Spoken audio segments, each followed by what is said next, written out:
Hi, Grace the Book Lady here, and I have a book about the Macy's Thanksgiving Day Parade.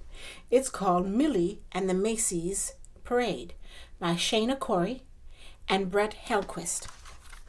There's the cover. Here we go. It was 1924, Millie's first year in America. And all over New York City, people were hustling and bustling about getting ready for the holidays. Santa's out on the street with a bell. There's Millie. And there's the shopping.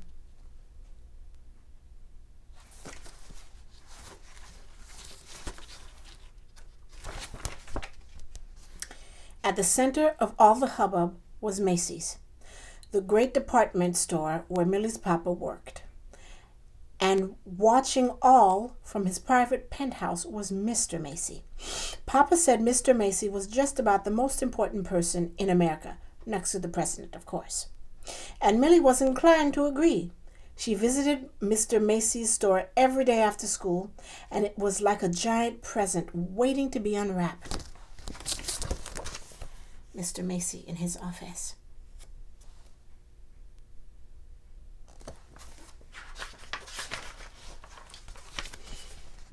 Whoosh! She went around and around in the revolving doors. Up, up, up, she sailed on the great escalator. Down, down, down she rode in the grand elevator. She flew from fashions to home furnishings. She breezed through ball gowns and swirled through scarves, loitered in ladies' lingerie, and she always tried out all the toys. Millie thought Macy's was magic. The revolving doors, the elevator, the escalator. I love Macy's escalators myself. And there she is trying on all the stuff and playing with toys and things. And Millie wasn't the only one. Thousands of people streamed into the store every day.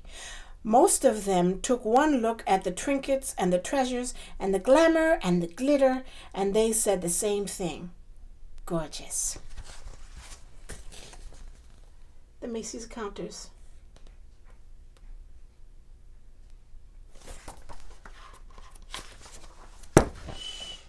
But some of them did not. Some of them only pressed their noses against the windows and sighed. It's not like home, they said. Millie remembered what it was like to be homesick when her family first came to America from Poland, and they had been homesick too. Mama missed Polish foods, Papa missed Polish words, and Millie missed just about everything. It's kind of sad to be homesick during the holidays. There's Millie looking at sad people at the window.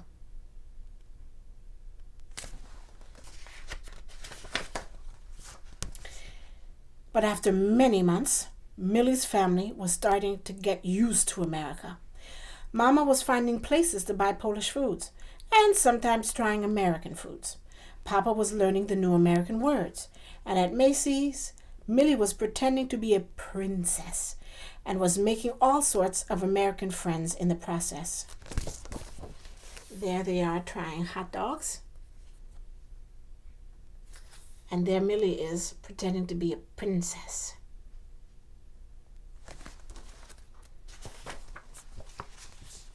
Still, being homesick was a horrible feeling, and no one should be homesick during the holidays. Millie went out to the delivery dock to talk to her papa about it. She found him resting with a faraway look in his eyes. "What's wrong?" asked Millie. "I miss the holidays back home," said Papa. "I love America, but everything here feels different." "I miss home too," said Papa's friend Herman. "In my country, I was surrounded by friends and family. How can I celebrate when I'm here all alone?" "Nothing in America is the same as it was in the old country," said Albert. "In my country, we celebrate with big brass instruments and caroling from house to house." "It would take 100 years to go caroling to all the apartments in New York City," sighed Papa. "Maybe we won't ever have a real holiday celebration in America." Everybody's sad.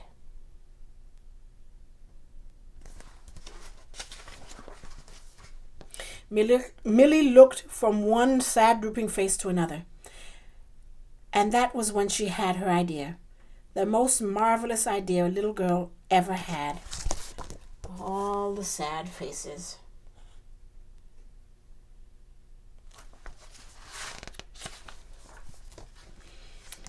There was only one person who could bring that kind of holiday celebration to America. Millie raced back into the store, past the perfumes and the purses and the diamonds and the dolls, and all the way up to the 13th floor. There she is running past people.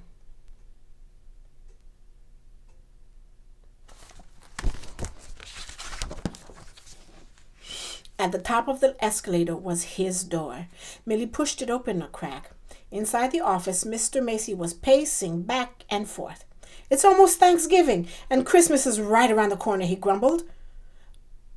"But the sales clerks are all frowning when they should be festive. It's depressing the customers."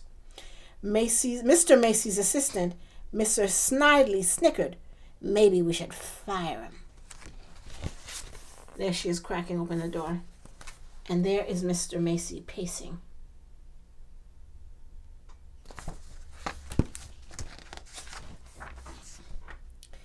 "Fire them? Fire Papa and his friends? No," cried Millie. "You can't fire them." "What?" thundered Mr. Macy. "Who said that?" Millie stepped forward. I did, sir. I didn't mean to be rude. It's just that I don't think firing people will make them more festive." "What are you doing here, little girl?" asked Mr. Snidely. Millie and Mr. Macy.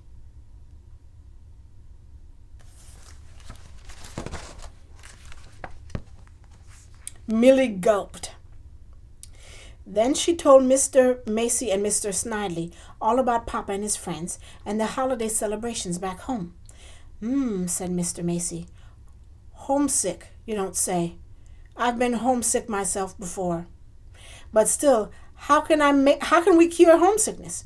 Millie explained her plan. Maybe, just maybe, Macy's could bring a little bit of everyone's home to America. "What?" asked Mr. Macy. "Singing and strolling in the streets?" "Ridiculous," scoffed Mr. Snidely. "No one will come." But Mr. Macy didn't seem to hear him. There was a twinkle in his eyes that hadn't been there before. "I like the way you think," he said to Millie.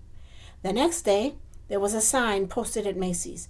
"A parade," said Papa, "with singing and strolling in the streets." "Yes," said Millie, "just like in the old country." So there they are discussing the plan. And there is the advertisement for the parade.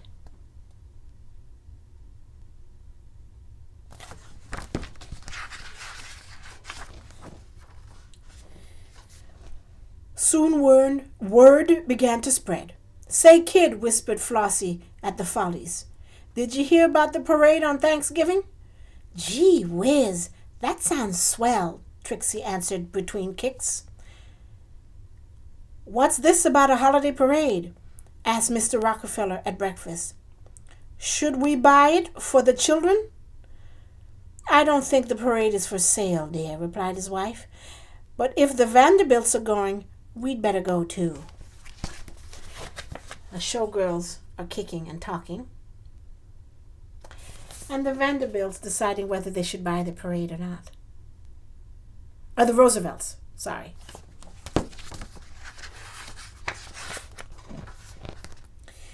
On the morning of the parade, Millie and Papa woke up extra early.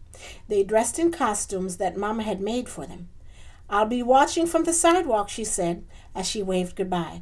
Then Millie and Papa took the elevated train all the way uptown to Harlem, where everyone was meeting. There they are in their costumes, and they're on the elevated train.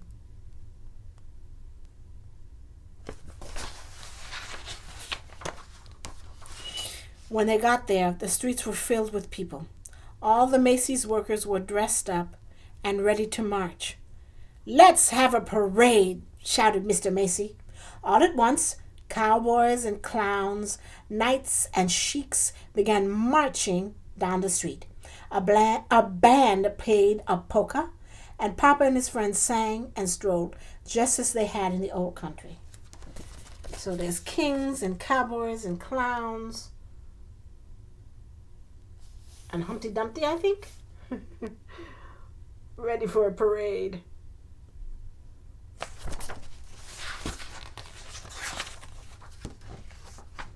In the middle of it all, Millie rode on an elephant borrowed from the Central Park Zoo. "That's my daughter," said Mama proudly as Millie passed by. "Lovely," murmured Mrs. Rockefeller.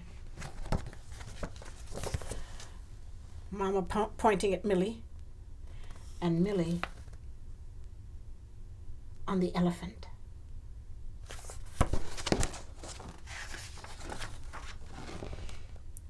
"Now this is a celebration," called Papa over the roar of the crowd. "Yes," said Papa's friend Herman, "an American celebration." There they are parading, and there is Santa.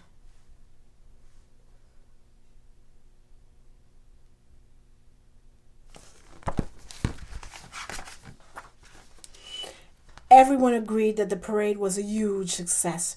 "Maybe we should do this every year," Millie suggested.